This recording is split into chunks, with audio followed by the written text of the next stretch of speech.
Hello, everyone, and welcome to the latest episode of the Military Collect podcast, where we have a special guest known as Beat2Battlefield on TikTok.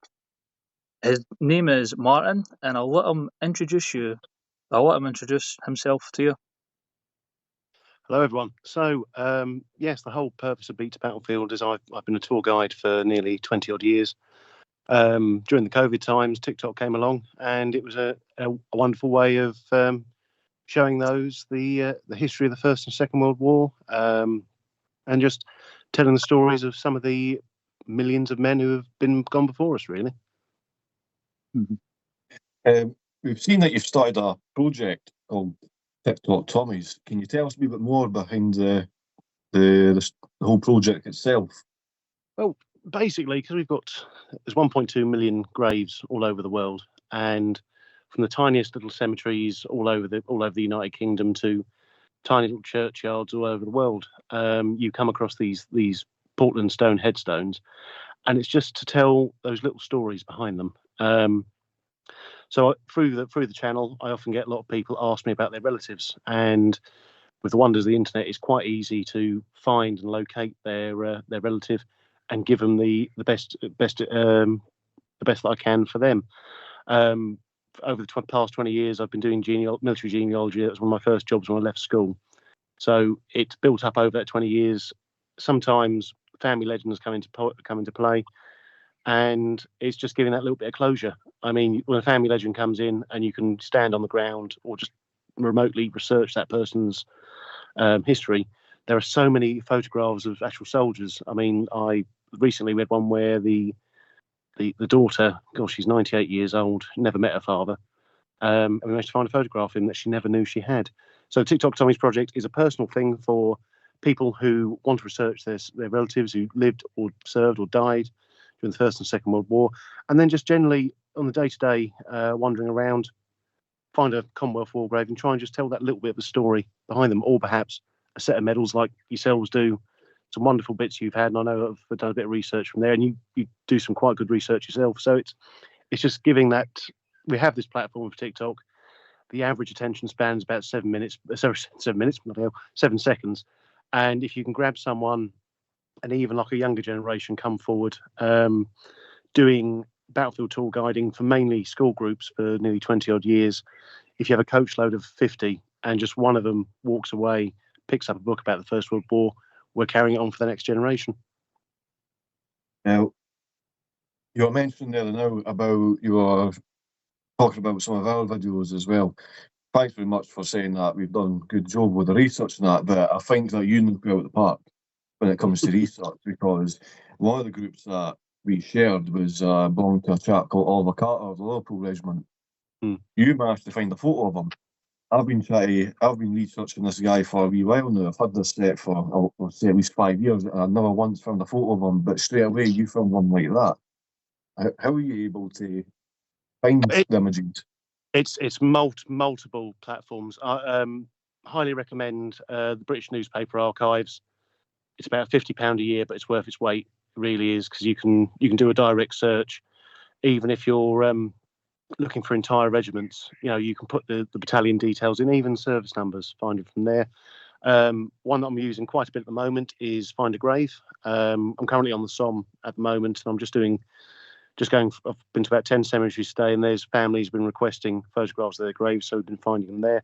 And if you look through there, sometimes other members of the family have put a photograph up. Ancestry.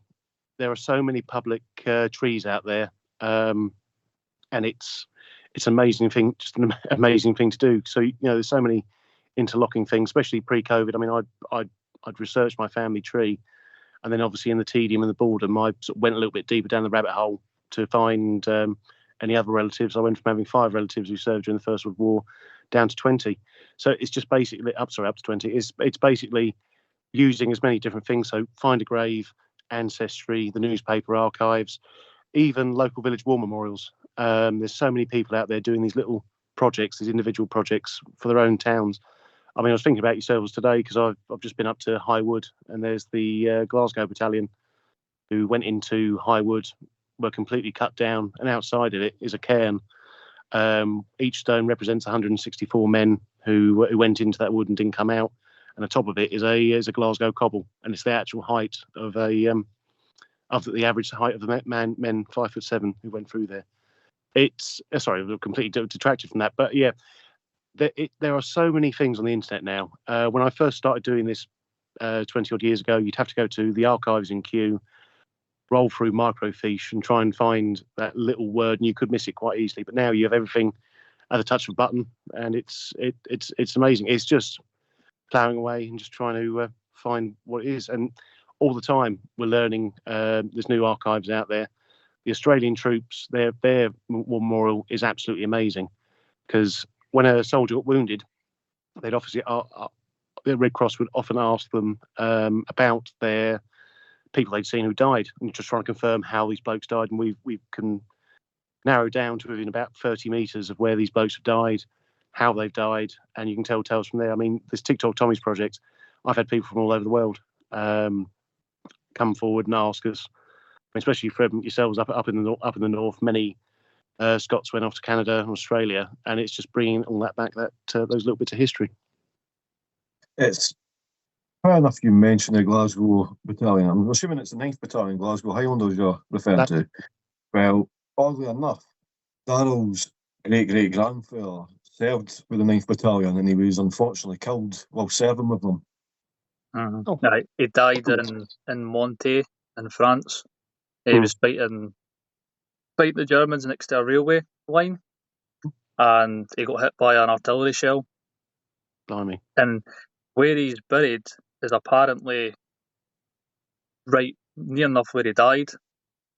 So me and James are going to go there early next year, go and visit that and visit a few of James's relatives as well on the way down.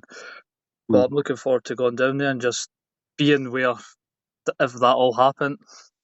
Yeah, so. It is. I mean, it really sort of hits you. It can be really overpowering, sort of meeting these things, especially with the large amount of unknown soldiers. We can actually, if you can look at a war diary, suddenly that name on the wall, and you stand on the field and look over the landscape. I mean, quite a lot of the cemeteries, you can read the cemeteries, you can see the days that have gone by. I'm currently staying at a place called Mental Martinsar, and I've been here several times. I just looked, just happened to look at the side of one of the buildings, and there's a plaque to the Royal Irish Rifles. And 2 days before the attack on the 1st July 1916, a shell landed on their billet, killing 20 of the blokes. And never heard this story before, looked at it, and then about 15 minutes, where I've just come from, about 15 minutes away from here, you've got this mass pit of these 15 lads who all got hit by that one shell, and all together. And it's just putting that tangible bit of history together, that it no longer becomes a bit of Portland stone. It's an actual person, and you can tell that story. And when you guys come over here, it's something that'll never leave you, and you'll keep coming back for more, basically. It's part of the reason why it's important that we need to try and do as much as we can to remember these events, is because there's so many guys that have their own individual story that deserves to be told. And personally, and Dal agrees with me when I say this, you're doing a fantastic job of doing it. I mean, you're mentioning as well about all the tragic deaths of the young guys and such. My great-great-uncle, I actually sent details about him to you before. Randolph Angus, he initially joined up at 16 years old, and he was originally with the Royal Artillery. However, he was sent to join the 7th Northampton Regiment. I'm just checking it now. Right in front of me, I've got a handful of poppy crosses. This is my little private memorial of most of my relatives. I've got half of them here, the other half are yet to be put back up because I was taking them down clearing. Yeah.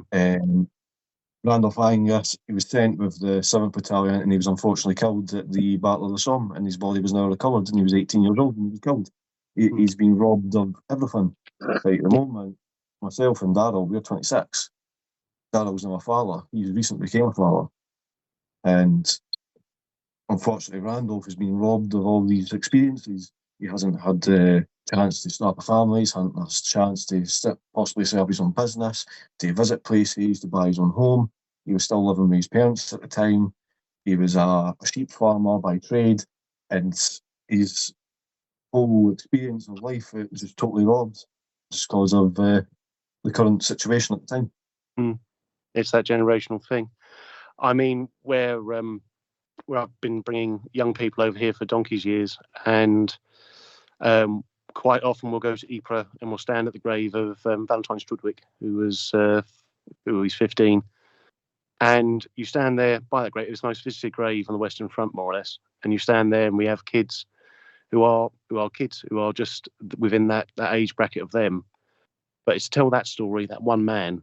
But then the story to the left of him and the right of him, these are all sons at the end of the day. And some, I mean, this is another thing, the great thing about the newspaper archives, you have letters that are going to and from, and some of them are absolutely heartbreaking.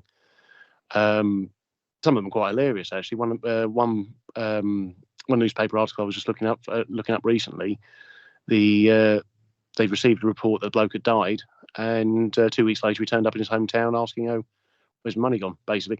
But it's estimated there's about 17,500 that we know of who died during the First World War who were under the age of 18.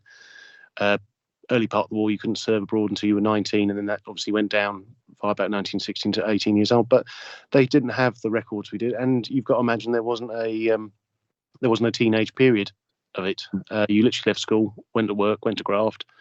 You had lads who had heard the wonderful things of what we did during the Boer War and wanted to be part of it. And it was a better way of life for many of them. And you look at some of the although you look at some of the photographs of these lads, they could be 18 years old and they look nearly 40. They were harder times, and it is a lost generation. Even that from the Second World War, but the lost generation who came home as well, all those who suffered horrifically with the mental health, which we're only just learning about this, only learning about this now. But it was the end of the Victorian period. It's a 5 million men mobilised over the course of that 4 years, 4 days, and 4 months, and each one of those stories needs to be told.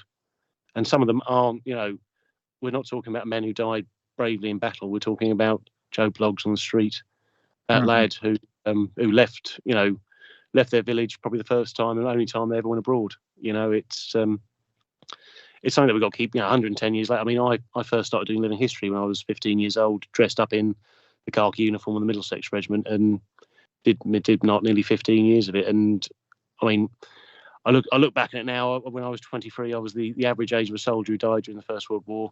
Now I'm 36, and now I'm starting to see, obviously, as the years go by, you see less and less graves with your age on. But then you sort of think, those 36-year-olds, those 40-year-olds still going out to see service. And then later on in the war, the Labour Corps comes in and you've got blokes in their 50s serving over here. And you sort of think, you compare ourselves to our modern day standards. It's something, well, and I hope, and we definitely will never see again in any of our lifetimes, but it's a great thing to sort of reflect on. And hopefully, between the three of us, we can keep passing that message on, really.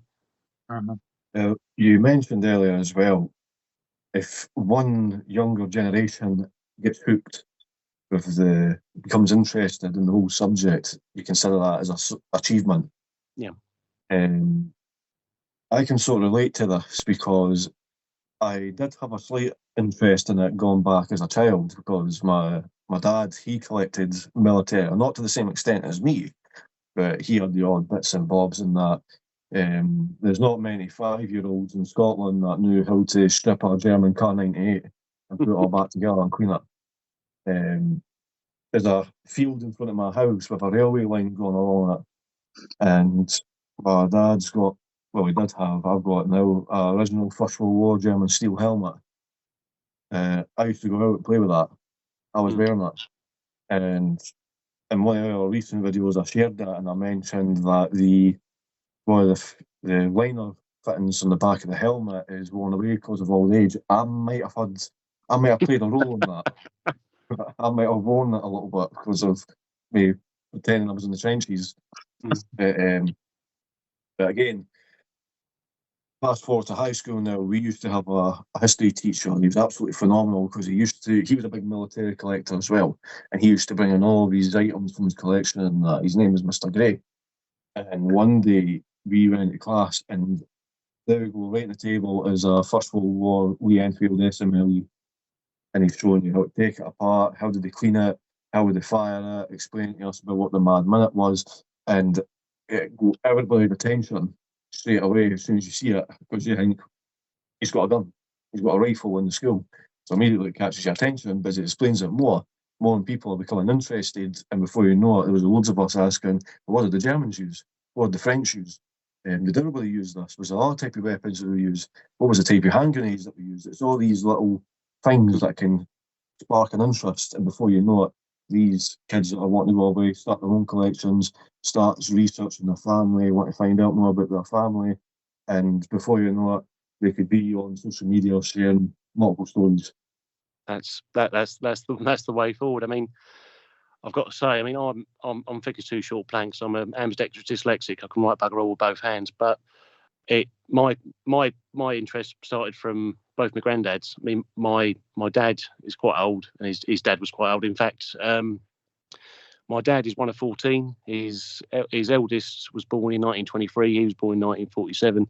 Their dad served during the First World War, and I've got his bayonet at home, and that was going through the garden shed. Oh, what's this? Oh, it's a sword.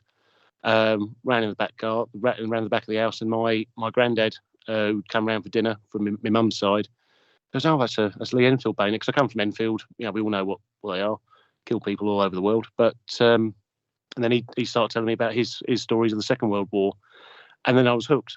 My nan was German. He met her in Berlin in 1951 during the peacekeeping force, and so I've got family on both sides.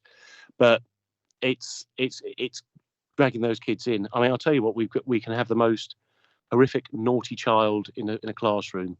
You bring them out here, and they're the ones that ask the most miraculous questions, because they don't get the chance to ask those questions in school, because they've always been told that they're the naughty kid. But they come out with some absolute corkers, and they really get you on your toes asking about it. But for me, one of the biggest things over the past sort of 4 years, or 6 years actually, I did a tour here with a scout group, and one of the lads, 13 years old, his mum was one of the leaders on the tour, and we took him field walking for the afternoon, and he found his first bullets, his first bits of shrapnel. I mean, I still get excited about finding bullets over here. I absolutely love it. But anyway, COVID hit. His mum started asking me questions about, because they live in Bovington near the Tank Museum. Oh, is there anything we can do?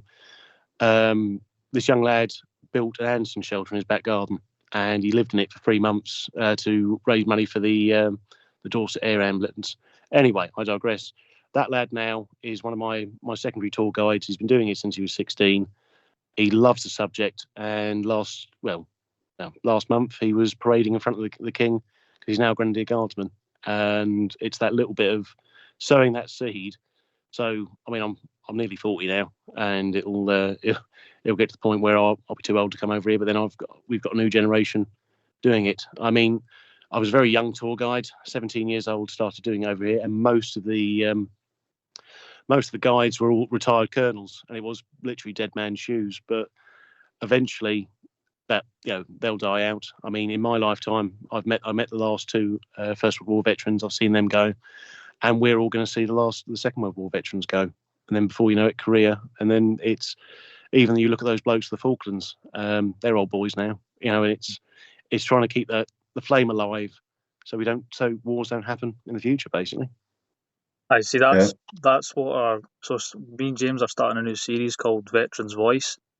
It's going to be on Spotify, and that's basically our goal for the series, is to try and get World War II veterans and Falklands veterans and Korea veterans, if we can.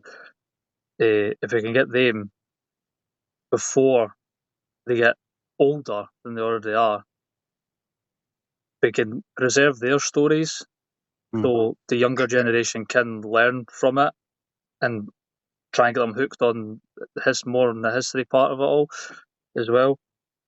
If we do that, and as you said, like, if you can just get one person interested in it, that's someone else to tell stories to other people, and then there's like a big butterfly effect to it, if that makes sense. Because then they'll tell people, and then they'll tell people that. And it's just to keep these stories alive. That's Ming and James's goal with all this TikTok stuff. Yeah, but I mean, it's even James sort of saying, from that young age of playing with a German helmet and running around, it's that little seed that may, it comes and goes. I mean, I was always into playing soldiers as a kid, and then you go away, and then you sort of get hooked. It never leaves you. You just find other interests, but it'll always come back to you, basically. Mhm. As well, you're mentioning about how it tends to be it seems to be a specific group of kids that seems to stand out when it comes out to this sort of thing. You mentioned about dyslexia and that I like to put my hand up. I mentioned in a video before that I have to use my phone quite a lot when speaking in the videos, is because I'm severely dyslexic with reading and writing, and it can affect me with numbers as well. So when I'm doing service numbers and that, I tend to end up having to look at my phone. Um, when I was in school, I was in the lowest classes. My grades were pretty much non-existent and everything like that. But I don't see that as a problem. A lot of people would make that out to be an issue. But me personally, I don't see it ever hold me back or anything like that. It's, if anything, my whole attention was on history. I wanted to do history. In fact, it was the only class that I was doing well in.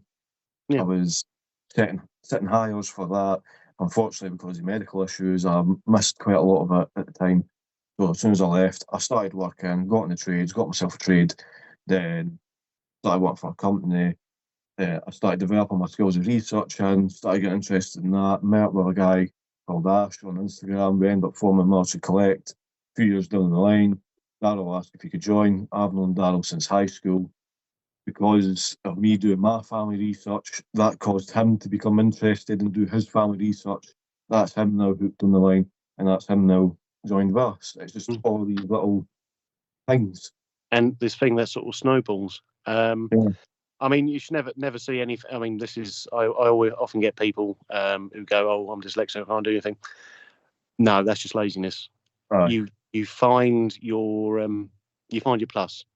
So I've never read a book on the First World War. I've never read a book cover to cover.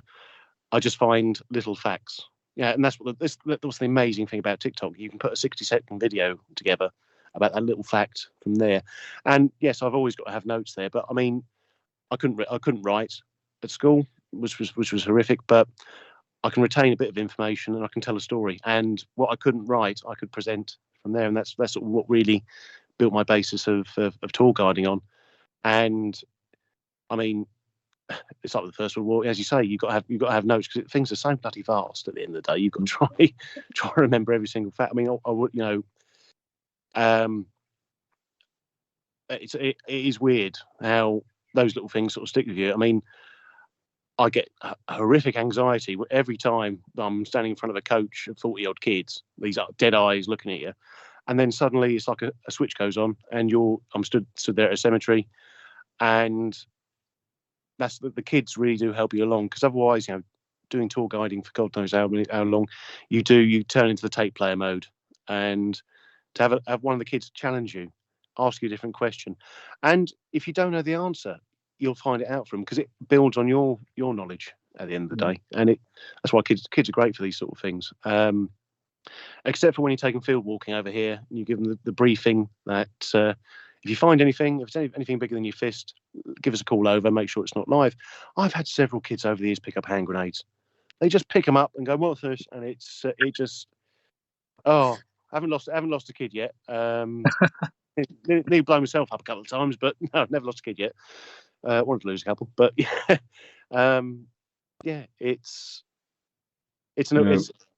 sorry. See, how you mentioned about how you can be hit with a sudden bit of anxiety when you're speaking to people. Going back a couple of years ago, me now, Daryl's back and forth between Edinburgh and Glasgow now.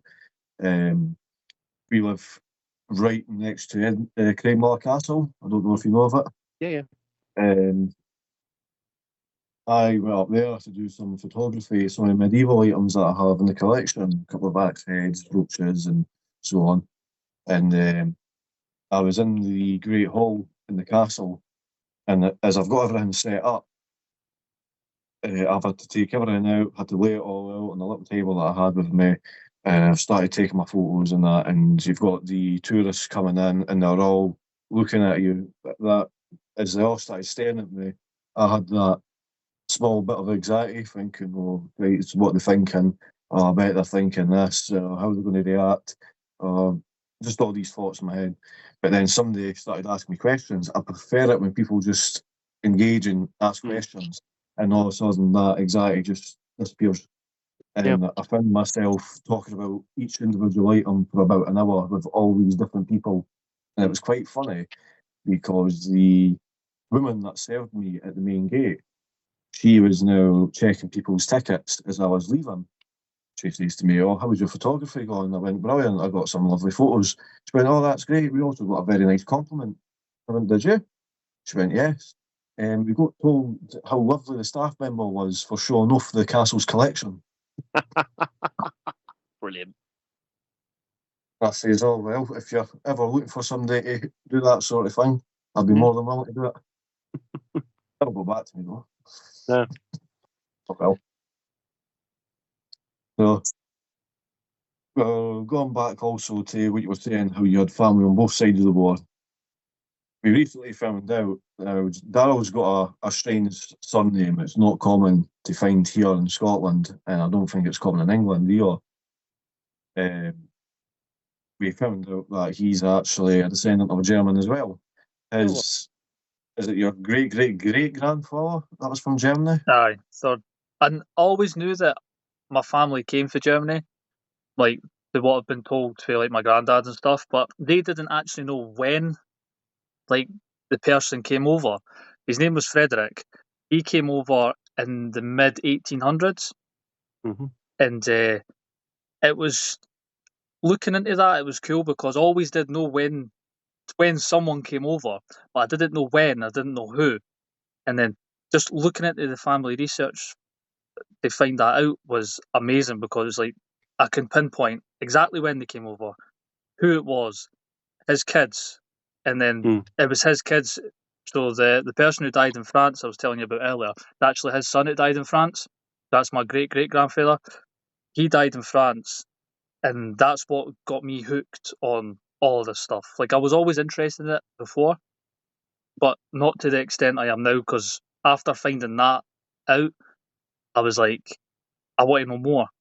And then I started looking into his brothers, and then his sons. His son died in Hong Kong, which quite a weird story is.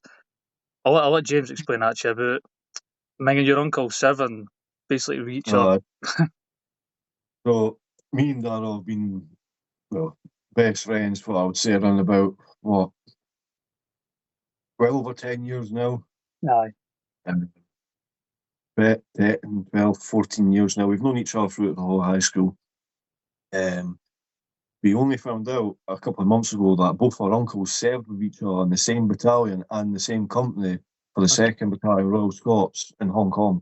Both of them were captured by the Japanese. And unfortunately, Daryl's uncle died whilst in captivity. My uncle managed to survive, but he never spoken about it, as you can possibly imagine. And he unfortunately died in the 70s, I believe. I think it was 73 he died. But it was just finding out that our relatives served with each other in the same regiment, in the same battalion, in the same company. We just thought it was completely bizarre. And the area that they were serving in was a area called Shamshi Po, which is in mainland Hong Kong, but they were captured on the island of Hong Kong. I got in contact a wee while ago with the historians of the Royal Scots to discuss a couple of photos that I have, because in my house I've got 3 suitcases that have been handed down from generation to generation all since the 1890s, and each relative puts in a small token, brooches, jewellery, watches, newspapers, letters, and a lot of documents and photos. There's 2 photos of, one photo is of a bombed out building with people being placed into coffins. And there's somebody in front of them couched down with his head in his hands. He appears to be wearing a tropical uniform. There's another photo where the area has been totally wiped out and there's just bodies everywhere and a little dog and a little child. At the back of it, it's my Uncle John, we also called him Johnny. Um, it's his writing that's on the back, and he's put Shamshi. For years, we didn't know what Shamshi was. There was some guys in the actual museum that were a wee bit stumped. They've never heard of Shamshi, but it's because he had actually misspelt it. The place he's referring to is Shamshi Po, which is to it just before, well, just at the kickoff of the Japanese invasion of Hong Kong. The Japanese bombed the whole area, including Shamshi Po, and this could possibly be the aftermath of that bombing. And when we discussed this with some of the members of the Royal Scots Museum, they say that these two photos could very well be the only piece of evidence of this bombing. Blimey. And I've got them. And that's the amazing thing about family history. And all these people that you talk to, they add that little bit extra. And the countless amounts of documents that must be tucked away. So it's like private letters and things like that. It's those little relics that people hold on to. Those things that obviously mean. I mean, I used to do house clearances for a living once upon a time, and the stuff you'd find was absolutely unbelievable. But that's the amazing thing of having like those suitcases. That's a family tree in a box. That is the little, every generation passing on that little story, a physical thing, opposed to family legends which get lost over the course of time and things like that. That's absolutely amazing. Well, my favourite items that I've got in it is just a little brass matchbox holder. At the spine of it, it's got Jazz Blues, which is my great grandfather. His nickname is Jazz. His first name is James. He served with the 1st and 4th Black Watch. Then he was wounded, transferred to the Labour Corps. Then he went back to, I think it was now the 5th and 2nd Black Watch. I think that's who it amalgamated to, or it was the 5th and 4th. I'll need to double check. But he was at Bapaume, he was at Arras, Cambrai, he was at the Somme. That was his first action. That's where he was actually wounded. And I think towards the latter end of the war, he was transferred to the Rifle Brigade. And after the war, when he was back in civilian life, he just went straight back to his job. Just went straight back to his job as a train carter, which was connecting the wagons with each other. Then we found a medical record in the case saying that he had a massive heart attack and it was due to stress. And it could possibly be linked to combat-related stress. But according to my great-grandparents, who were at a young age at the time, they say that what they can remember, he seemed to have a nervous shake about him all the time. But what's even more amazing about him is that in the Second World War, he rejoined. Even though he's went through all that, the First World War, he rejoined. All of his sons joined up. Some of them were too young to join up, so they joined just after the Second World War. But the fact that he's went through the horrors of the First World War, he's been wounded in the First World War, he's now suffering for the effects of the war, just for him to go back. He was sent to France at the early stages of the war. He was evacuated from Dunkirk, and after that, that was the end of his service, and he was reduced to Home Guard. And I've got photos of him, oddly enough. The place where my house is located at, it is literally built on the foundation of his house. Blimey. His one was knocked down and my one was built on top of it. And I've got a photo in the suitcase of him standing in the field that I mentioned earlier with the same railway line behind him in his grey coat, his side cap, with a bag in his hand. Wow. Excellent. I mean, when I was trying to research my dad's dad, it was horrific. First of all, he had three wives in the course of his life, two at the same time. He joined the Navy in 1901. He went and fought the pirates out in China. Caught malaria. Then became a van driver in London. He then went out to France for the Army Service Corps. He got gassed in 1916, and they said, "Well, you've got malaria. That's your time done, mate. Off you pop." So he was Arthur Harry Lambert. He had a brother, Harry Arthur Lambert, who died of flu in 1902. and he signed up as his brother. So we couldn't find him. We couldn't find any information about him, but we knew he'd been here, there, and everywhere. He got a bullet through the leg in 1918. He got the Army Service Corps to the Middlesex Regiment. Got demobbed in 1919. Rejoined later 1919. Went out to India, Afghanistan. He then served with the Black and Tans, which is a bit of a dark part of my past. And he then left the army and then rejoined. Tried to join up the Home Guard, which they let him. Well, he tried to join the regulars during the Second War. Wouldn't let him because he's too old and riddled with malaria.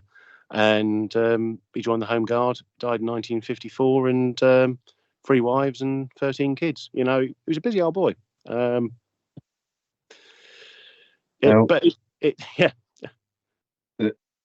again, it's the fact that these guys have went through it all. Like your relative, he's been shot, he's been dragged through hell, but he kept on going. He kept on going back. I recently found out that I've got a relative, an uncle that was awarded the MC in DSO, but it's his father that I find a bit more interesting. His father was 63 when the First World War began. He attempted 5 times to join the Royal Navy. But it says, no, you're not joining, you're too old. He even lied about his age. Says he was in his 40s, but they caught him out. And eventually he was made Navy Reserved, and he was posted in Reef Docks, and all he had to do was guard Reef Docks. And his full-time job was that he was a coffin maker. Owned his own, well, it wasn't a full-time job, he owned the actual company itself. But at 63-year-old, and you're wanting to go and fight for your country, that's a bit of a commitment. I mean, you quite. I don't know about yourself, but where I put these quite a lot, First or Second World War TikToks on, you get a constant tirade of people going, "Oh, the generation now, it's not like it used to be." Mm-hmm. That's something that we will never know. But I think, especially look back on my granddad's time. I think it was a job, it was a thing to do, and he did it. I mean, I never met him. Obviously, died in 1954. My dad hardly knew him, but I mean, he was always said he was a hard bloke. I mean, my granddad, he served with 30 Corps in Arnhem. Obviously, didn't make it to the bridge. Carried on. He done his stint, and then carried on with the army up until 1951. Came back to London as a rolling mill worker, and then became a special in the London the City Police. Even though he was probably the biggest thief you've ever came across in your life, but met my nan by chance at Liverpool Street Station, and the stories from there. But it's then that brings us back to what's the TikTok Tommy's project? It's about those little stories about those men. I mean, many years ago, I did research for it was a daughter of a First World War soldier. She'd never met him. He died in 1917. She was born in 1917, and I had to go and I just went to go and do the research, and she gave us this family legend where it goes. She goes, "Oh God, he was so brave. He died on the Somme. Very brave. He was a regular soldier, brave man, and his records had survived because 2/3 of the records were blown up during the war." And it's an immaculate record. He was a pre-war regular, joined the army in 1910, had been in Jankers or sort of military prison for God knows how many things, striking officers, not turning up on parade, going AWOL. He was a proper sort, and basically he kept getting signed off by, I don't know what he had on his subaltern, but he used to keep getting signed off, and they go, "No, nothing more." Anyway, he had died at the Somme, but he died of syphilis, and I ended up, the daughter would have been, she would have been nearly 70. And I sat down with her and go, "Listen, I can try and flower it up a little bit and just say, yes, he did die at the Somme. Here's where he served. This is what he did. No. Let's tell her the truth. She's in her twilight days. We better just give her some closure." So sat down, told her all this, and he died of syphilis. She took a sip of her tea and went, "Sounds about right."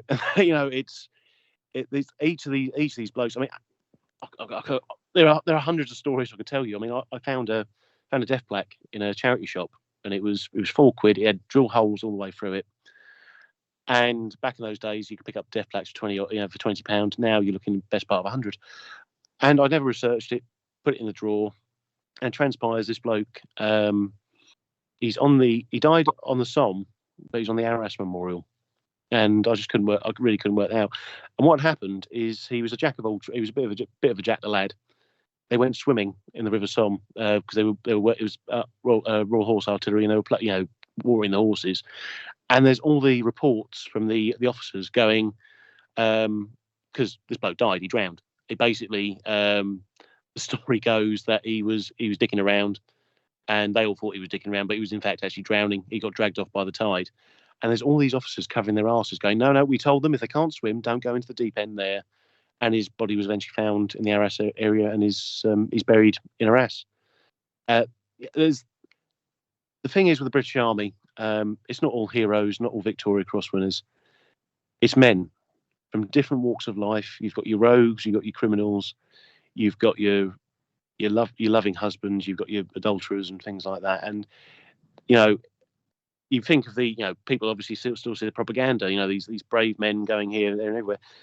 It's a civilian army. It is made up of absolutely everyone, and it's a story that should still be told.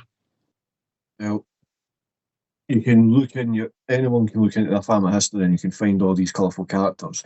Like I've just mentioned about the DSO and MC winner. That's a relatively, I guess you could say, a better off side of the family.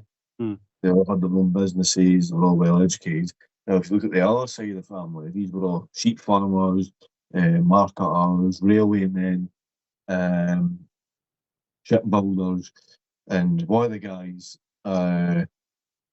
is William Angus. He is actually the older brother, much older brother of Randolph Angus. He had joined the British Army in 1891, and he was in the Boer War, served one tour in the Boer War, then he went AWOL afterwards, and he was dishonorably discharged from the army, and he rejoined in the First World War. And I don't know how many times he's actually been charged for assaulting people. I think he was eventually just kept in the prison. I've got a medal to a guy called David Taylor, who was originally a sergeant with I think it was the 2nd Royal Scots Fusiliers. Was charged by being drunk and disorderly. Then he was charged with assault.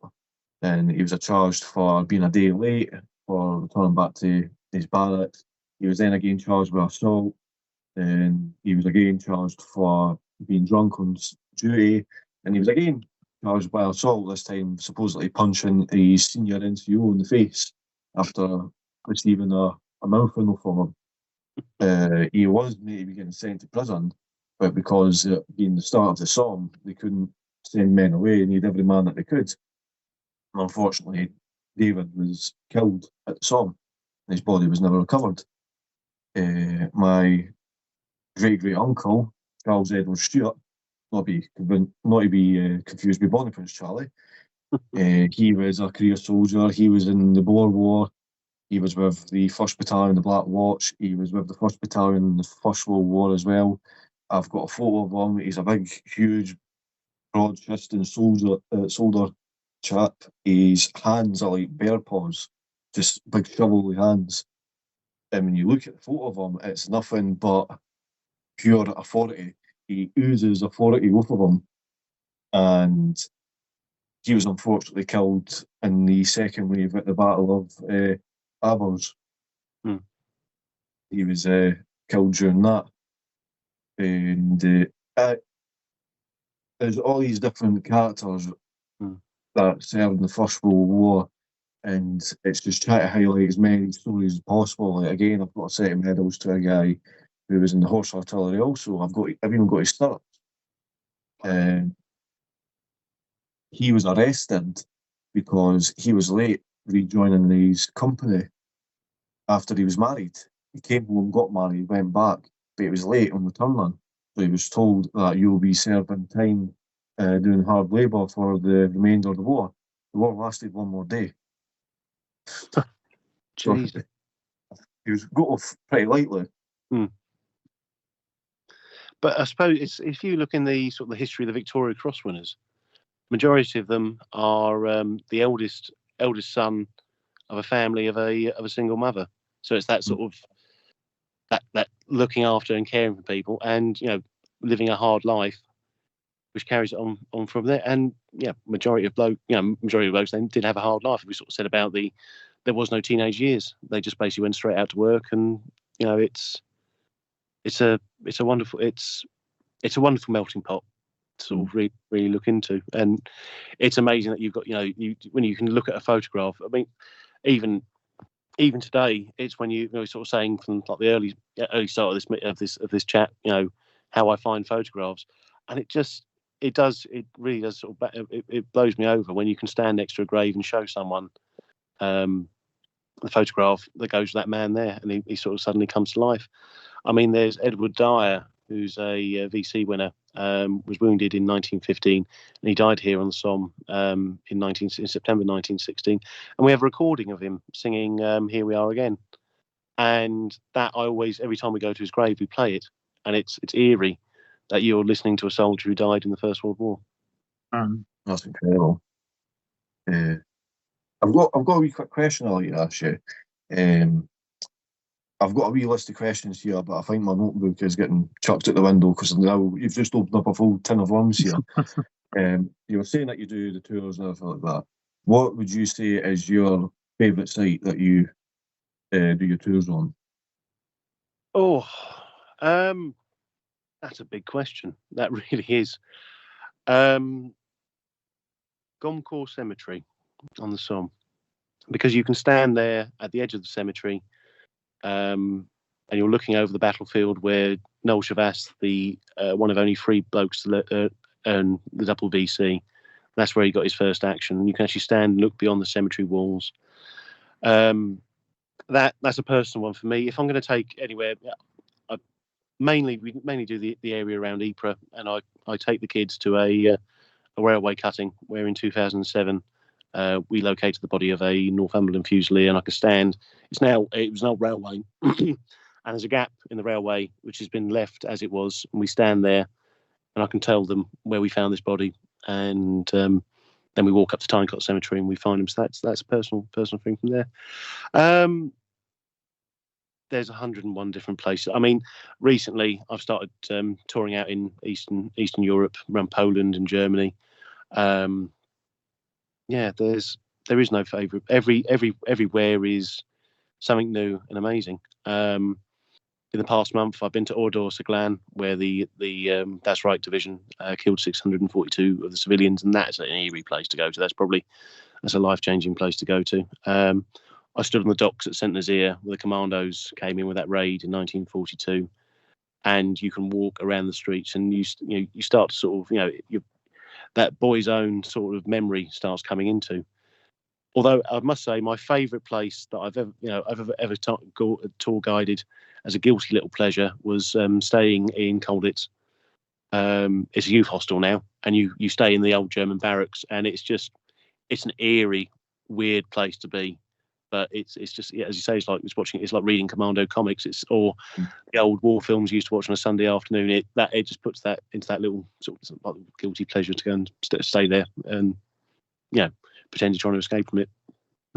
Speaking of eerie sites, recently me and Darryl and all of our friends, we are avid campers. We like to go away and just spend a weekend somewhere up north of Scotland or in the south or anywhere really. Last weekend we were at Loch Lochy, which is in between Fort William and Fort Augustus. On the way there, we passed the Commander Memorial, and we got out. We had a quick look around. The place was packed, and I mean packed with tourists. We'd done a quick walk around in that to see it all. It was the first time that any of us had actually seen it. And we decided we'll come back early hours on Sunday morning before we go home. It would be a bit quieter. We went back. It was hardly anyone there. It was only when we started recording, that's when everyone started turning up. But before we started recording, I decided to take a little wander around. And I didn't know before, but there's actually a private memorial to Marines that have died over the years, both in service and in civilian life. And I've been to many memorials and many graves and that, including relatives' graves, but it was just this weird feeling as I was walking around all the memorials. I don't know if it was because it had all the photos here, or if it had all these little mementos. There was armbands, there was pennies, poppies everywhere, but there was all these little trinkets just scattered everywhere in the site, and it was just a really strange feeling.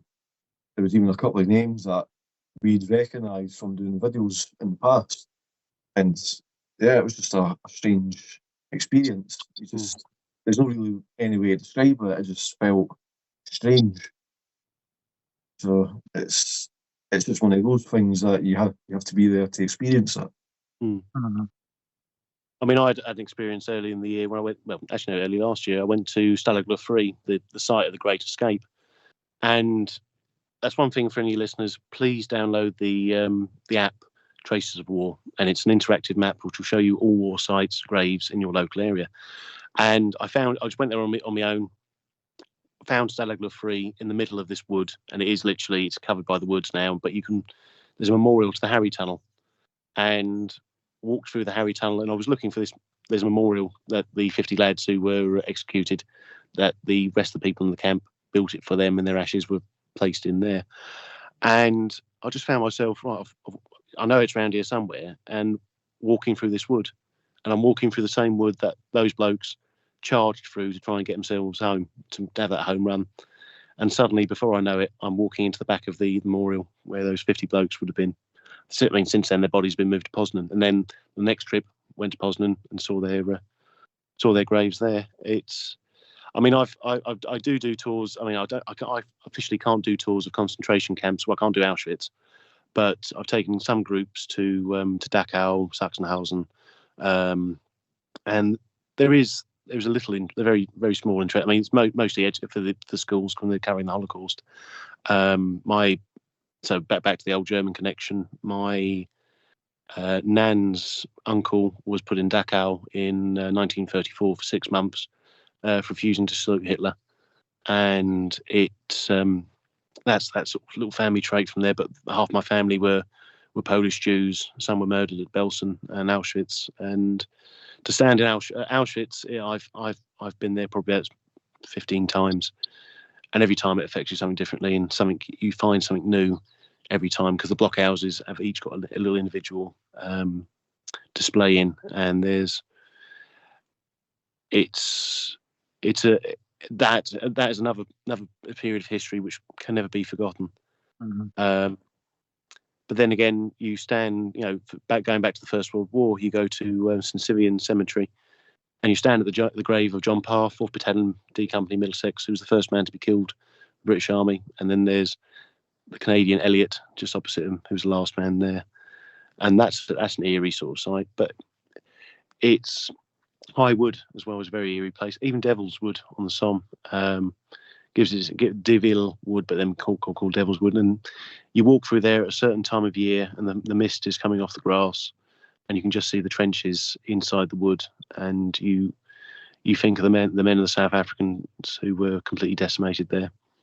And even you can stand in a very weird plain field in the middle of nowhere. I mean, I've just been field walking today, going to the Leipzig Redoubt with the border regiment, where the Longsdale Cemetery is, where those chaps were killed there. And you're walking through these little woods, which are just nondescript little copses.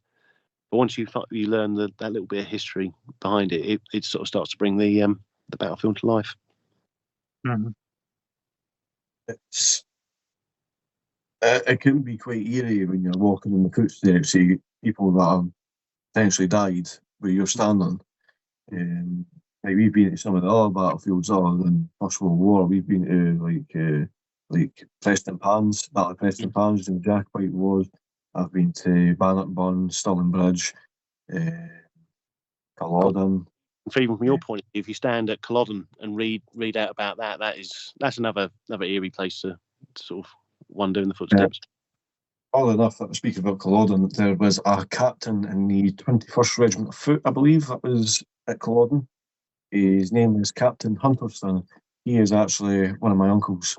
It's not something that I can declare all the time because I'll get mixed responses for saying that. But yeah, I've got an uncle that was a redcoat fighting at Culloden.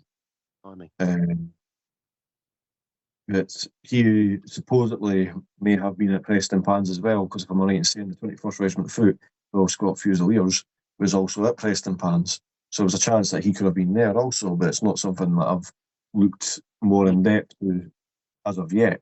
I will end up doing that in the near future.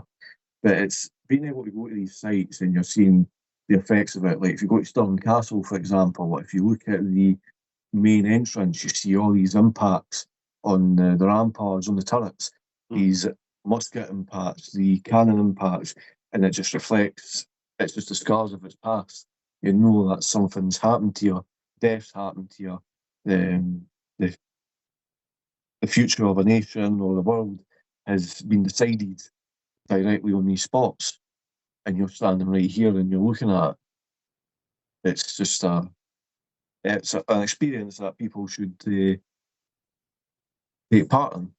But going back to the generational thing, one thing that Darryl mentioned last year when we were at Remembrance, me and him were the youngest people there at the Remembrance service that were there voluntary.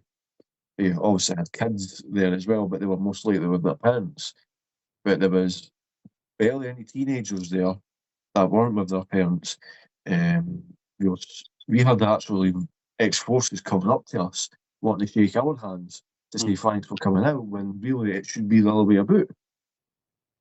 But do you think enough's been done for Remembrance? No. It seems to. I mean, I'll always go to the Centre when I can. Actually, normally I'm working in Remembrance. I'll probably be over here. It's over the years, over the generations. I mean, year by year, the veterans slowly slip away or are too frail to turn up for it. The veterans associations are getting less and less. The Royal British Legion is slowly shutting down all over the country. I mean, I'm a scout leader, so my kids will always parade on Remembrance Day. My old scout leader was in Tempara at Arnhem, so he sort of carries on. You know, he only died 2 years ago, and we'd always wheel him out and show him to the kids like some sort of relic. But I mean, every year there is less and less. Although one of the most heartwarming things that's ever happened to me at the Menin Gate in Ypres, every night the last post ceremony goes on, and we had two lads. One was a Korean vet, and the other was a DFC recipient from the Second World War. And our kids were the Guard of Honour leading up to where he lay the wreaths. And this old DFC bloke, he wanted to walk under his own steam, and it must have taken him about 15 minutes to walk up, lay the wreath, come back, and we dismissed the kids. They stood, kids can't stand still most of the time, but he stood still. They stood still for these blokes coming up, and the Korean vet came up to me, shook my hand, and said, "You should be very proud of your guys. They've done you really, really proud tonight. Thank you very much, sir." And said to the kids, and they went away gleaming. They loved it. And I've taken hundreds of kids, and we've paraded under the Menin Gate. But to add a little bit of extra pride to this story, we walked up.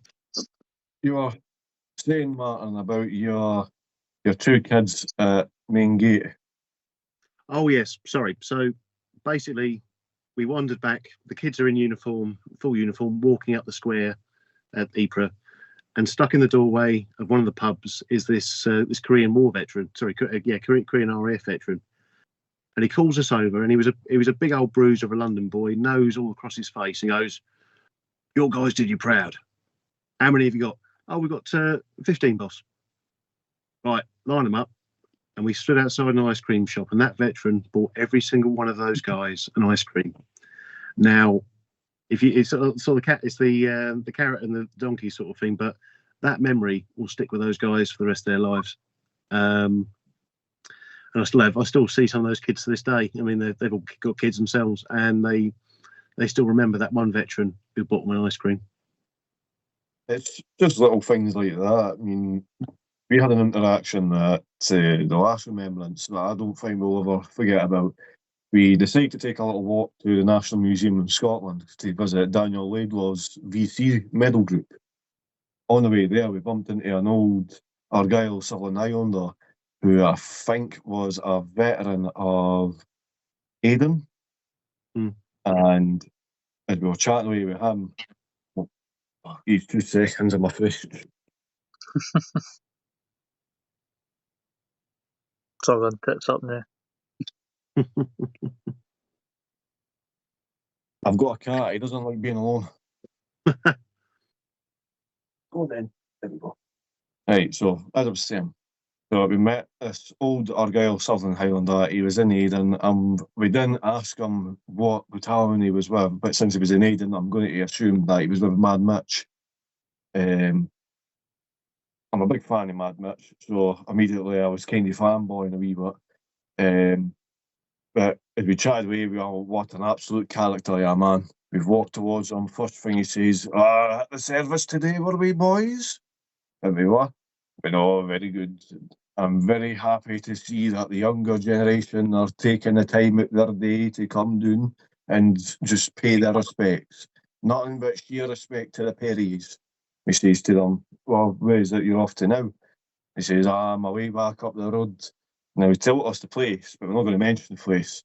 But it's a rather rough area that he was going to. He says, I'm going back to get pished, and I intend to continue getting pished. That's my plan for the night, gentlemen. I went, oh, well, very good. It's deserved. And he went, yes, that's right. It is well deserved. Now, anyway, wish me luck. The other turned around and says, I think we should be wishing them luck. And he went, correct. That reminds me of, God, many years ago, I used to go with a girl who, her dad was a cab driver. And the London Taxi Charity will help take veterans out to Normandy, Arnhem.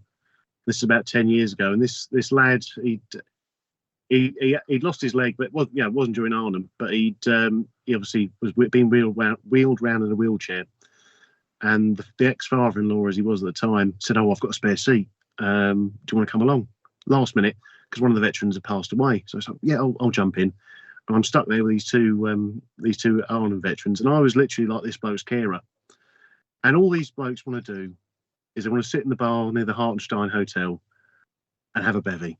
And it was brilliant. Anyway, this poor bloke, he sits there in his wheelchair, knocking them back, and he goes, "Oh, God, I need the loo." "That's all right, mate.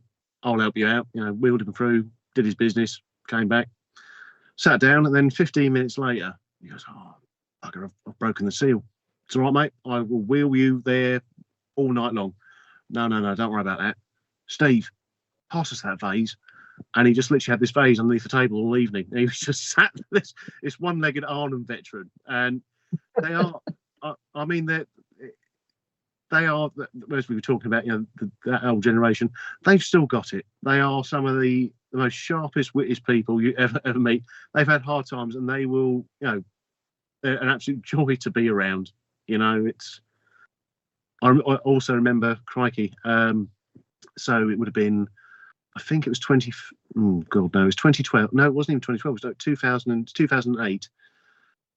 We had the three last First War veterans, Henry Allingham, Bill Stone, and Harry Patch. And they were at the National Army Museum. We were there in our full First War regalia in the big greatcoats. And it was a cold November morning, lead up to Remembrance. And we had, we all had a hip flask on us full of rum. And we're just slowly taking a little nip to take the chill off. And Bill Stone, the last naval vet, was sat there eyeing us up. And he goes, what's in there? And the bloke was about 108 at the time. I was like, "What's in there?" "Oh, it's rum, Bill." "I couldn't have a little bit, can I?" "Of course you can, Bill. You can always share a drink with us." And like a flash, his nurse came belting across the parade ground. "Don't give him that. He's 108.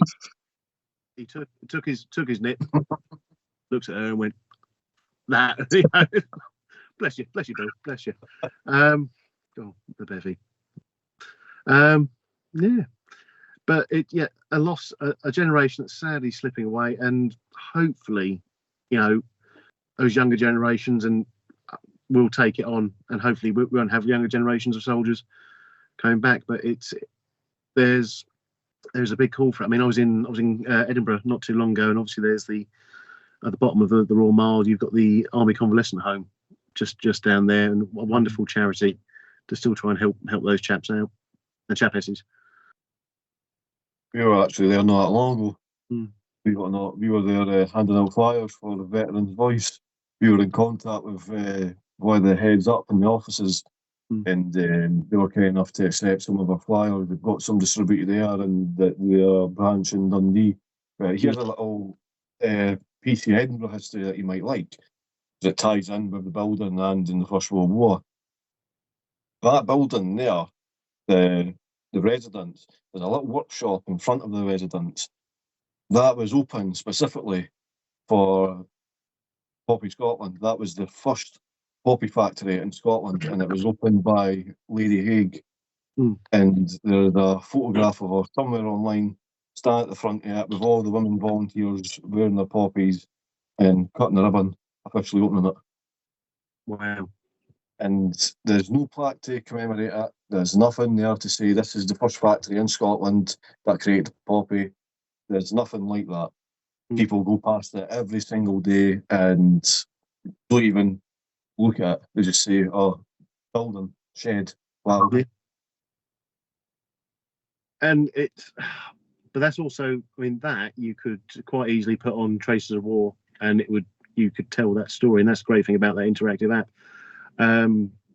Although a friend of mine, he teaches, he's a secondary school teacher in Edinburgh, and it was just after COVID, first time I've been up there in ages, took a missus up there, and this is what I found out, she wasn't for me. He offered us to go up after a seat, because obviously when the Zeppelin, obviously like when it dropped the bombs on Grassmarket and places like that, that was a anti-aircraft gun position. And if you go up there today, you can still pick up rounds of 303. We'll obviously be using it as a firing range over the years. But there's history everywhere, in every nook and cranny. I mean, crikey, that's another thing where we sort of talk about family histories. You know, you are that tale you told about Poppy Scotland, the first one there. That's a tale that needs to be told and pass on and pass on. You may not get the blue plaque up there, but even just a little footnote in history will keep that little memory alive. Funny you mentioned that as well. We are currently in the early process of trying to rehome a war memorial. This goes back to, what was it, 2021 we did this? Aye, 2022, 2021. So my previous work, it was just doing refurbishment jobs here and there. We contracted just to do this. It was mostly predominantly old townhouses that we would refurbish, but the Edinburgh Council contracted us to refurbish the primary schools as well. But there wasn't that much refurbishment required, but it was actually more of a waste of your time. All we were doing was taking small samples out the wall and that, checking, make sure the structure of the building was sound, and 99% of the time everything was fine. So we were, oddly enough, at my old primary school, which is a little village called New Craig Hall. It's not necessarily a village now, it's a small town now with all these new redevelopments. When I was in the school, as we were clearing out of the furniture behind the Galladay throne, the chair, there's a First World War memorial plaque. Now, I'd never seen this before, even when I was in school. I'd never seen this before, so it immediately caught my interest. So I reached out to the staff, and I found out that the head teacher was the same head teacher for when I was in school. So reached out to her, says to her, look, the plaque is an easy TOC, you've got a lot of wood chippings in this, the finish in that's pretty much worn away, there's horrible dents in it, the brasswork can be done with a good polish, it's near enough black, you've got what appears to be juice stains over it because of the kids. We'd be happy to work on this for free of charge, and we'll try our best to research as many of the guys that are on it. There's 50 men that are on this plaque. and we were able to research around 95% of them. It was awkward at first because on the plaque it doesn't have their service number, it just has their first letter, their first name, and their surname and the initials of their regiment. That's it. Some of the guys have got very common names like J. Smith and so on. We restored it, ended up being Edinburgh Evening News. Massive reaction to it.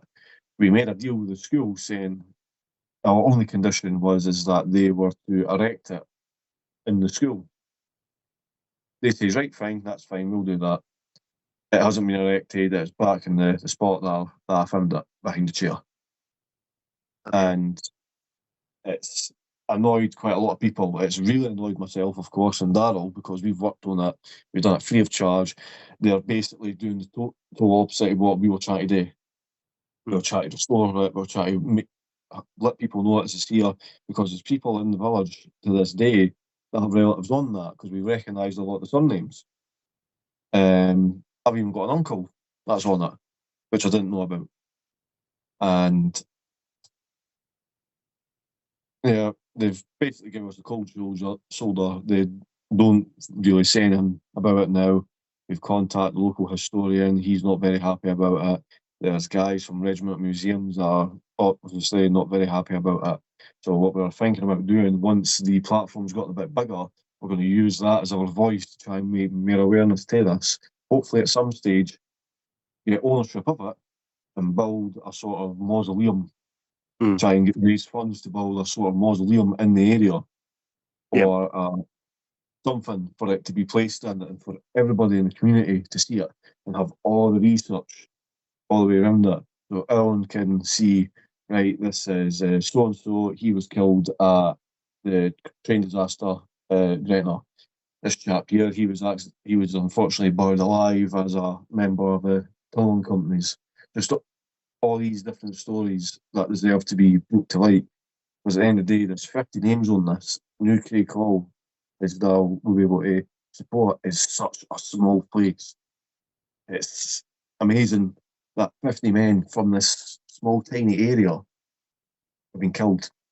And that, I mean, that's an amazing project. I mean, if you want to use the TikTok Tommy's platform as a stepping stone, please let us know, and I don't mind doing little videos, some videos to sort of keep that in. But sometimes it becomes, these things become difficult for on a larger scale. I mean, a friend of mine, he owns, he part owns HMS President, which was a ship that used to be in on the Thames. It was all painted up in the Dazzle camouflage. He bought it from a scrap merchant for £1, and he's just trying to raise the money that it can be shored up at Chatham. And every time he speaks to a new politician, they'll be out in 2 years. It never happens. But what you're saying is on like that small scale from there. It is what you find with that. I mean, sometimes you just got to break your neck and do it yourself. Really, ask around local companies, get sponsorship.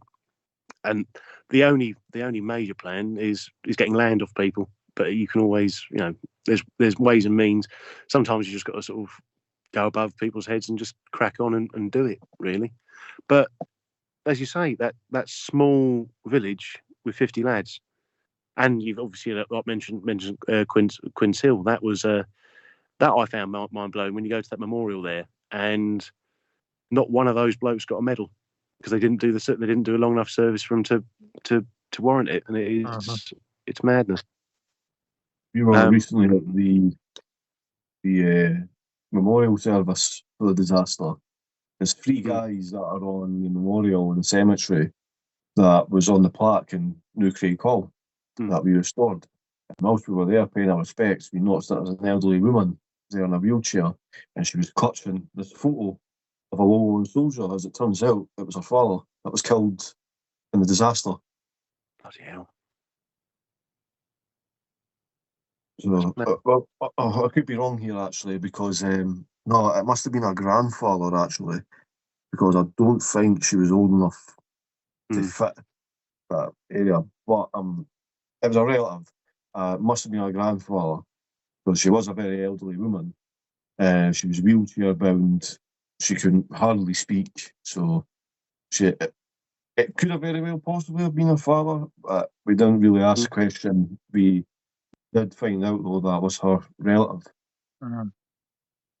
But you could just tell when we were there, she looked upset holding this photo, and she was getting wheeled about from, I don't know, her son or whatever. But I've got a quick question to ask you. Me and James, obviously, we go around quite a lot of the cemeteries and stuff to do videos on them, and obviously you do that as well in France and whatnot.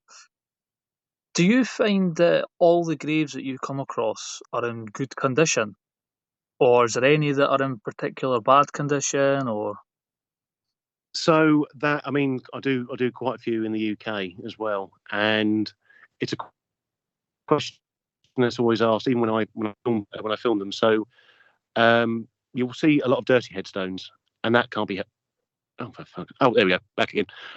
You'll see dirty headstones, which isn't under the Commonwealth War Graves isn't a problem. So there is a hands-on history within the Commonwealth War Graves where you can register and clean the graves. As for if a grave is broken, chipped, just tell the Commonwealth War Graves Commission. The factory just up the road in Arras churns out about 60 a week, and they can be replaced.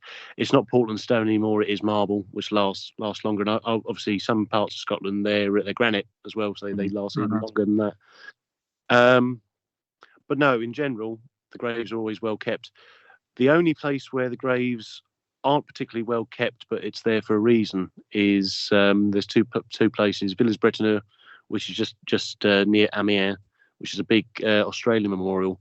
There's loads of chips in the back of the graves there because that is the battlefield of 1940, and there's bullet wounds. So First World graves being splattered during the Second World War, and they've kept them as they were there. But in general, if there's anyone listening who does see a grave which is derelict, has been neglected, you can clean it yourself. There's no problem in doing that, and it is broken.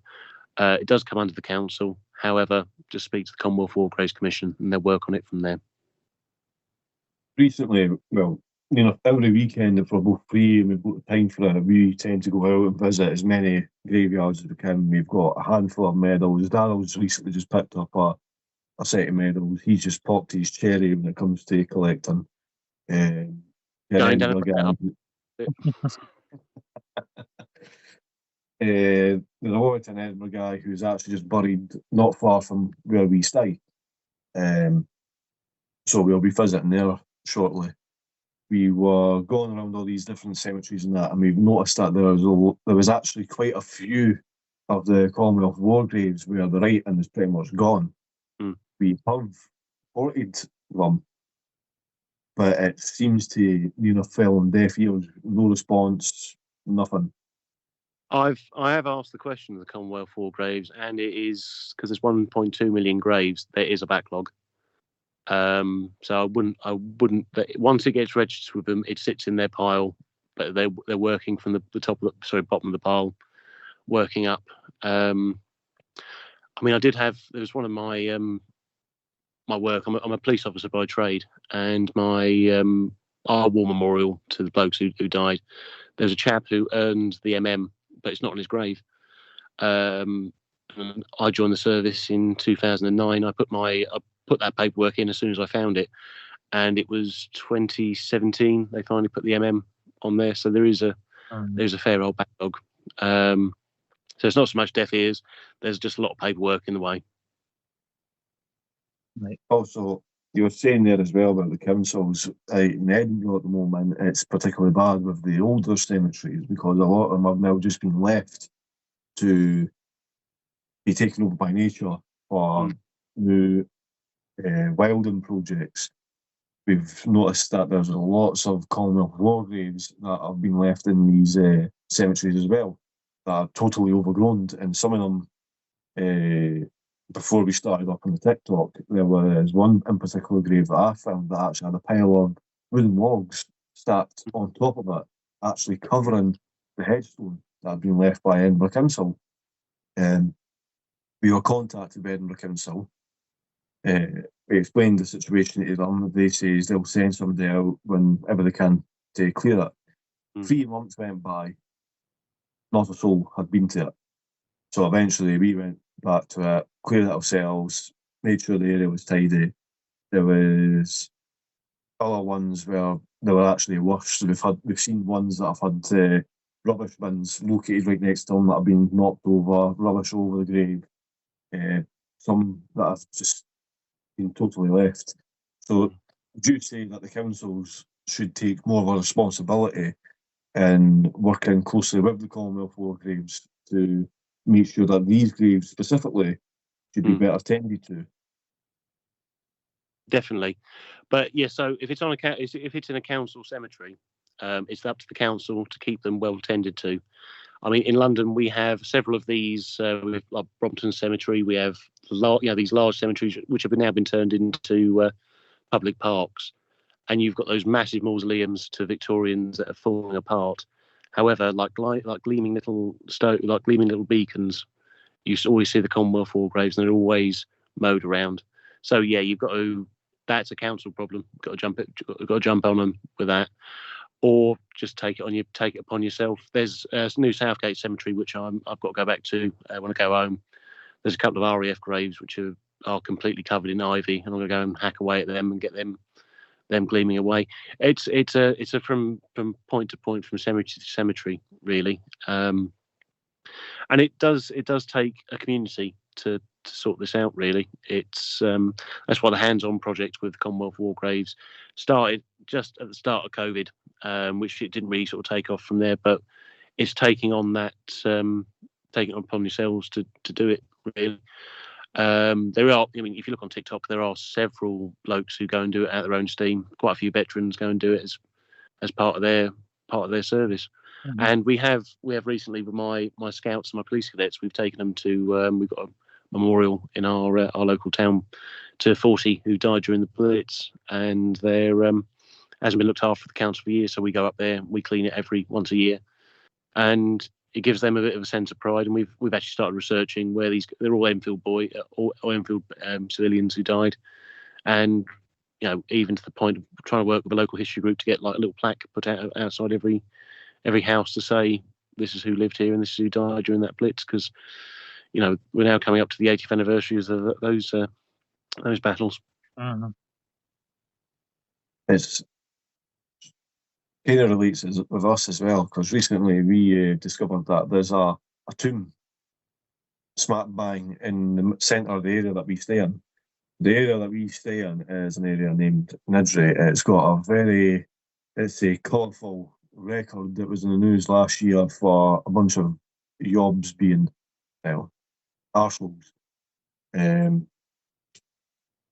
There used to be a big estate house in the centre of Nidri before all the current properties were built.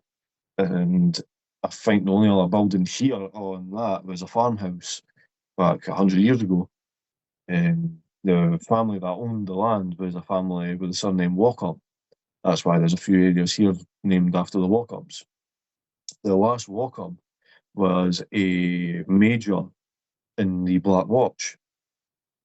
He was offered other positions within the military. He refused to take them because it meant I would be away from his battalion. He absolutely loved these men. There's many accounts of his men giving nothing but praise to him, because he wasn't one of these officers that would fight behind the lines saying, right, you go here, you go here. He was one of these guys that led from the front, and that ended up being his demise. He had been wounded, don't know how many times, shot in the neck, chest, stomach, arms, legs. He should have been discharged with all the amount of wounds that he had, but he refused to go into civilian life. And eventually he was killed during the Boer War. He was married. His first wife unfortunately died during childbirth. One of his sons died in pneumonia, and his other one was severely disabled. He remarried again, but unfortunately that's when he died. He's buried in the remains of Nidri House. The house itself burned down in the early 1920s, and there's only a small section of it that's left. No, sorry, he's not buried there. It's his family that's buried there. And it's been converted into a tomb. But in front of the tomb is another couple of graves. One of them is to a 15-year-old musician of the Black Watch. And there's another grave there next to that. That's a family grave, and it's actually the local farmer's grave. And their son was a member of the Lothian and Borders Yeomanry, and he served his routine of the whole of the First World War. He came home 1917 on leave, and he suddenly passed away. And he's buried there. And it's the only grave registered with the Commonwealth War Graves in our area, except for the one in the next again village of Dunstan. If young, so you're saying there's a civilian grave for a lad who died whilst on active service. Yes. You can speak to the Commonwealth War Graves, and you can actually have him put on the War Graves register. The graves they will register civilian, not so like public graves as well as Commonwealth War Graves, because there are so many of us. Because obviously the Commonwealth War Graves Commission didn't start till 1917 properly, but there's loads of private memorials which are actually on the registers there, so that could actually quite a big help to them. There's another interesting grave that's not far from here, and it's in Dunstan. Dunstan's actually like 5-10 minutes walk from here. Beautiful wee area. It's got a Norman background. The church itself was created by a Norman knight. The original Norman arch is still there. But there's a bit of a tragic story inside the kirk. There was a single war grave to an 18-year-old in Argyll Southern Highlanders. He died of illness before he could even go at the front. His two brothers were unfortunately killed whilst on the front. Their mother is heartbroken by this, of course, because she's just lost all of her sons. When she's died, she has requested for all 3 of their death plaques to be erected behind her grave. So when you go there, you see her youngest son's grave, her grave, and beside her grave, it's 3 death pennies mounted onto the wall. I've never seen that anywhere else. Well, they were actually that's originally what they were meant to be, is grave markers when the death pennies were first produced, and you do still. I mean, yeah, they get quite easily thieved, but there are still some cemeteries I've been to where on the family graves they have the death plaque emblazoned on it, and it's an amazing little thing to do. I mean, on the sort of story of death plaques, and obviously you guys. I mean, I was up in Perth not too long ago, and the Black Watch Museum is absolutely mesmerising, and they've got an entire wall of death plaques. And I've done a couple of TikToks where I just photographed all those ones and tried to tell the stories from there. But yeah, sometimes the civilian stories are quite moving. But I mean, if you go to Brompton Cemetery, located not too far from Chelsea in London, is the Guards plot. So all the guardsmen, because they've got the Wellington Barracks just up the road next to Buckingham Palace. And I was researching soldiers that died from from the police service, and quite a lot of guardsmen left the guards, did their 4 years, retainer, joined the police service, and then got sent out to got recalled to the colours. There's a poor lad who he came from Scotland. He was in Scots Guards. He'd served 1915. Done 6 months, was wounded, was sent back up to Edinburgh, and then he was due to go back out to the front, and he got the train from Edinburgh down to King's Cross, and he cut his throat in the train. One of the detectives working on it found him, and he said, "I just can't." He said, "I couldn't take it anymore," and he's buried under the War Graves Commission. He didn't die in active service, so he wouldn't receive a grave. However, the guardsmen all paid for him to have his name put on their memorial, and now he's actually recognised by the Commonwealth War Graves Commission as a combatant all those years later. When you hear stories like that as well, it does bring it more to light the mental battle that was involved with all this as well. Because that's one thing that I think is massively overshadowed is the amount of men that took their own lives, or that took action to try and get themselves sent back, like wounding themselves. They can just try and get away. But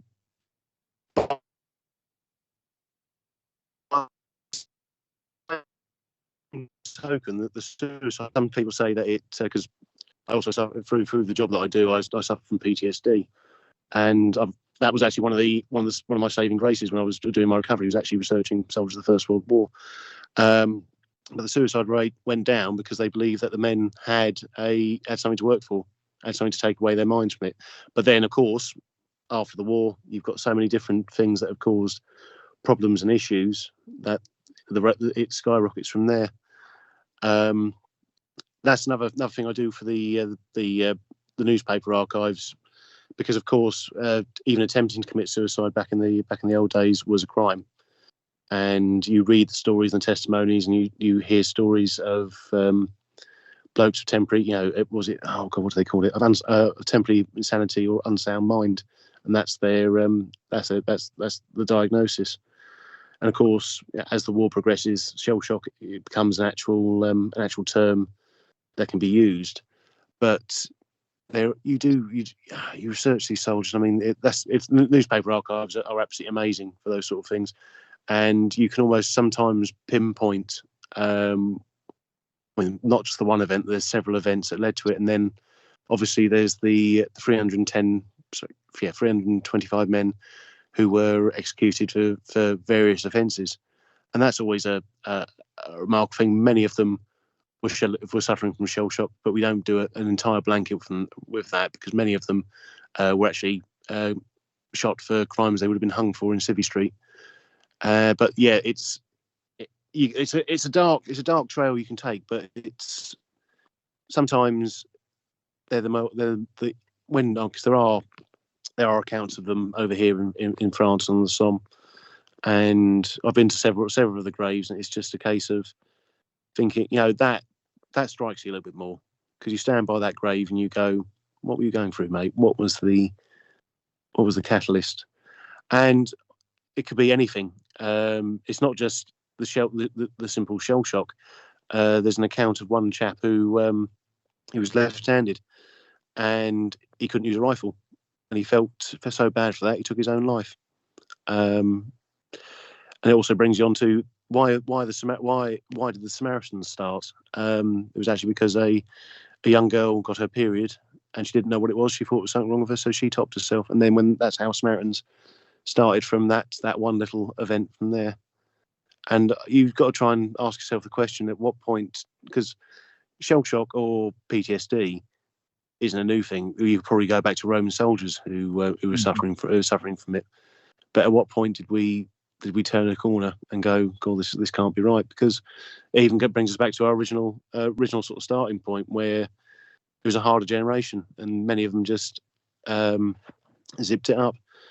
When my granddad served in 30 Corps, and the twilight days when I was looking after him, he was getting flashbacks, and I'd take him for walks of an evening, and it's when they're on the way out they start to tell you all those stories they never told you, which is a terrible thing. But then it opens up the reasons they were how they were.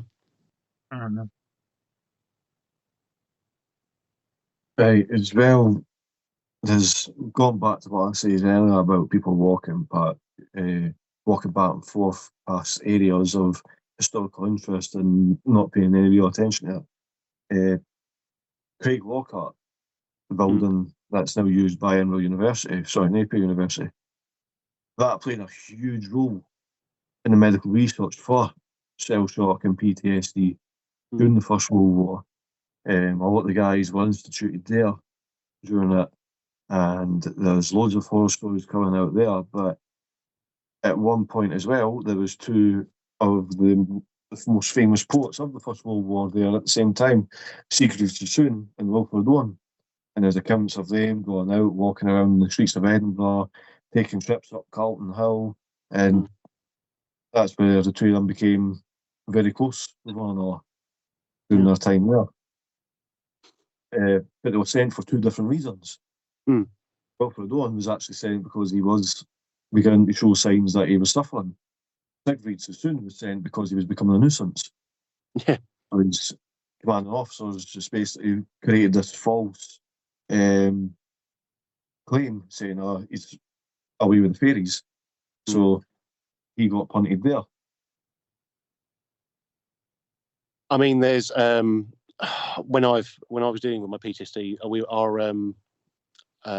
we have a treatment centre for police officers, and it's in Octorada, so not too far from St Andrews Golf Course, and that was used that had beds there during the First World War for for soldiers from dealing from both sides. So it was a turning stone in history for sort of mental health. Perhaps not. Obviously, we're looking back with modern eyes now, but it was probably the best they could have had at the time. And we think of the term like lunatic asylum. I mean, obviously they all sort of went with Maggie's day back in the 80s, but there were still First World War veterans up into the 60s who were living in these lunatic asylums, and we still find accounts of them, and every person has their own individual story, and it can be their own. Everyone has their own black dog at the end of the day.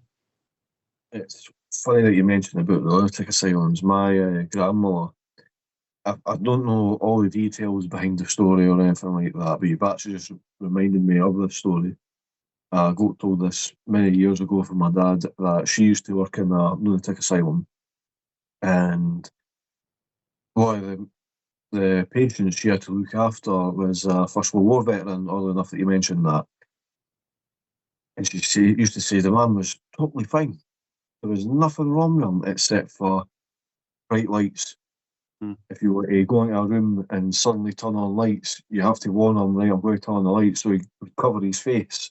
But if you turned them on quickly, he just turned into a different person. Totally different person. It was like Jekyll and Hyde. He became either petrified or extremely aggressive. And it's just a tragic thing.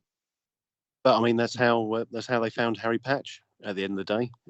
He sort of lived in this care home for God knows how many years, and it wasn't until a bright flash of light took him back to Passchendaele, and they found out the story behind him.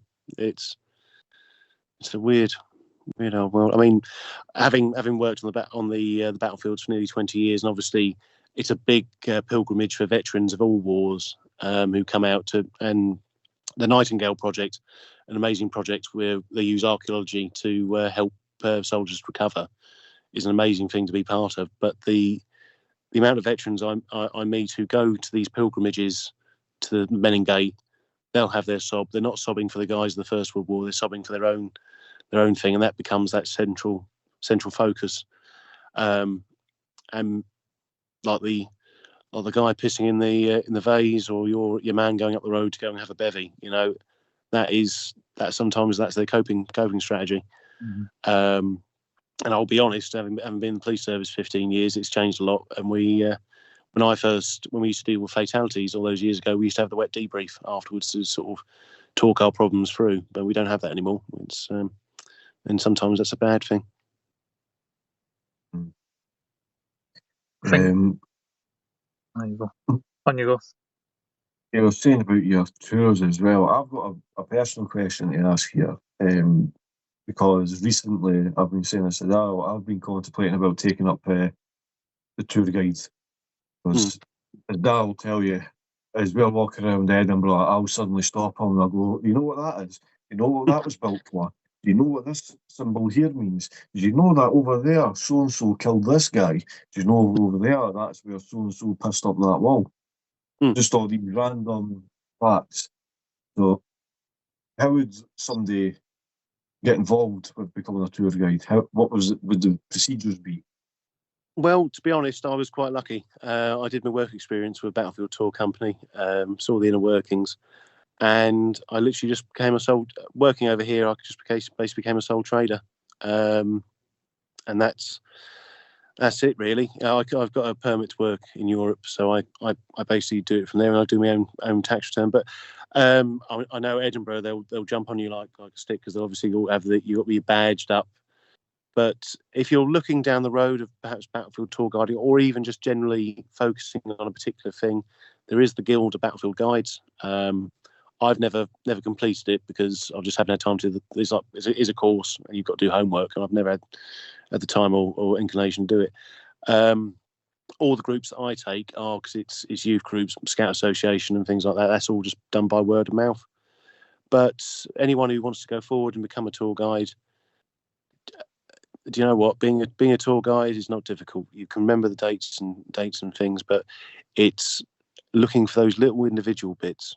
It's being interesting, but also it's doing the work that people can't be bothered to do. So those, I've taken Japanese tourists around central London, and they pay through the absolute nose for it. They really do. But it's just taking them to the mundane. Take them to a pie and mash shop in Greenwich, and they think the absolute world of you. But anyone who, basically, what I'd say, whether it's tour guiding or anything in this sort of hobby, just use your passion and take it with you. I mean, if you can walk down a street and go, right, this happened in this corner, and once you meet two sort of people who've got that sort of thing, you could yammer on for days.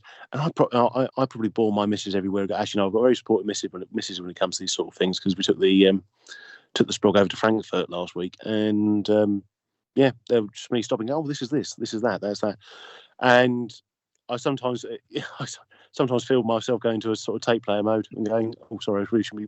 Let's go back to a holiday sort of thing. But to go into it, find out what the local authority, who the local tourist boards are, and even approach a company and see what they do. And I mean, I did a GMVQ, going over there very quick in tourism leisure, and I ended up working with the guardsman from Hell Tours, doing the Jack the Ripper tours. That was one of the first jobs I did, and then I moved on to being a tour guide in a brewery, at the Fuller's London Pride Brewery, and eventually moved on to Battlefield touring from there. It's just tour guiding is just talking a trade and telling a story, which I know you can do quite well. Thanks very much. I'll take that information on. Also, just something I want you quickly share as well. You were saying how you've got a supporting missus. I'm quite happy. I'm lucky to say that I've got the exact same. In fact, if anything, she's just as bad as me. But she's anything to do with ancient Rome or Greece. Yeah. She'll jump onto it. She's got a big impressive collection for that period of time. Each year we do a pilgrimage to York. We both absolutely love York. Brilliant place.